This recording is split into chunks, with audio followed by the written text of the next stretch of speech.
Josh, just wondering about the defensive role that yourself and Sorba will have to play at the weekends now. Obviously, with the way West Brom play with Darnell Furlong and Matthew Phillips as raiding sort of wing backs, in terms of that, they like to get up past. And as offensive players, they really stretch to go to the byline. I suppose that would be an awful lot of defensive abilities will be asked for you this weekend in terms of tracking, in terms of helping out your right back, your left back for yourself and Sorba this weekend, because that's like West Brom like to play. They do have those marauding sort of wing backs, so it's going to be very important for you this weekend, not going both ways of the field. I mean, every game, no matter if they're playing with fullbacks or wing backs, I think in the champ, everyone attacks and everyone defends sort of thing. So we always have a job defensively. And I'm sure me and Sorba will match up to the challenge. And I think we know we got to defend, but if we can push them back as well, me and Sorba know we can do it to them. So as much as they're trying to push us back, I'm sure me and Sorba will push them back. And I suppose, Josh, in terms of Delano, recent signing from Mainz, how's he started settling in? I know he had 23 minutes the last day as wingers. Are you getting to know his strengths now in training? What sort of balls did he like? Did he like balls to feet, balls behind? Building that cohesion, that sort of unity, because obviously you're providing the ammunition for him. So it's very important that you sort of develop that sort of relationship fairly quick. Are you beginning to feel each other out a bit more? Yeah, definitely. I think cohesion only builds over time. And yeah, when he first come in, we don't know how each other play, what each other like. And as weeks have gone on, you can see he's growing more and more in confidence on the training pitch. And yeah, it's just about talking to him, learning how he likes to play football, what he don't like. And yeah, I think we're starting to gel more. He's not just gelling with me, he's gelling with the whole team.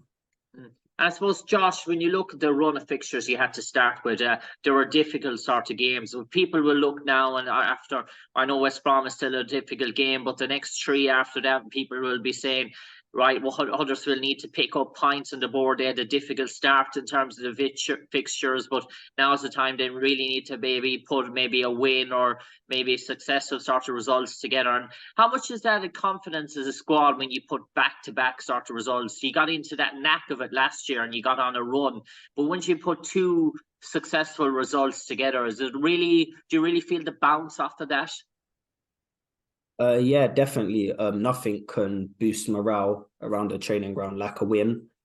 You'll see it throughout football. The difference between if you win on the weekend and if you lose on the weekend. But our start to the season has been very hard. You can see we've played all top teams. We've got another top team on Saturday. But I think every game in the Champ's hard, no matter if you're up there or down there. I think everyone has top ability in the Championship. And yeah, I mean, if we can start with a win on Saturday and then carry on with results, I'm sure it will go like last season when we can put a few wins in a row.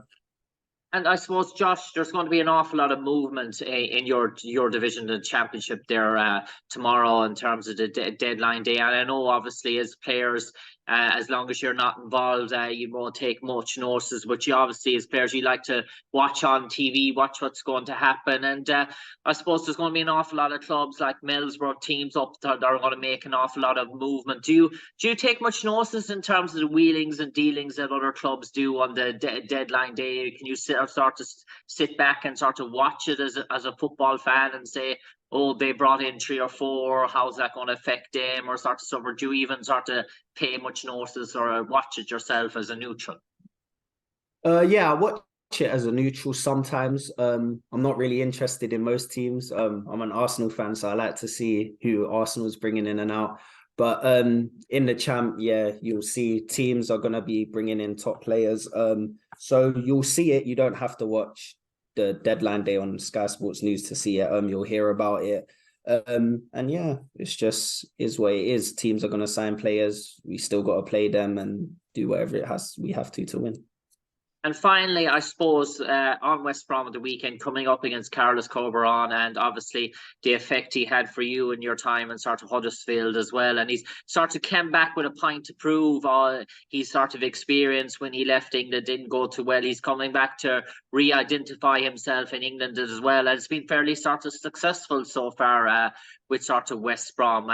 What do you think has he got good attributes that makes him a successful foreign manager in English football? Because an awful lot of foreign managers have come in with bigger reputations in English football, and they haven't cut it at the Championship or Premier League level or even the Championship, dare I say. But he's managed to do it. He's done it twice now. He's successful at Huddersfield, and he seems to be making a good job at the West Brom as well. What do you think makes him so suited to English football, where he can pick it up where other foreign managers can't? I think his main thing is his attention to detail.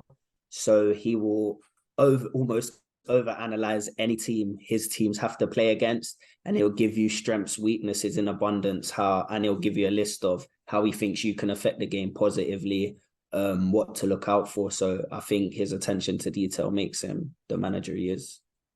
Cheers, Josh. Best of luck the weekend. Thank you very much, everybody. Thank you, Josh. Thank you.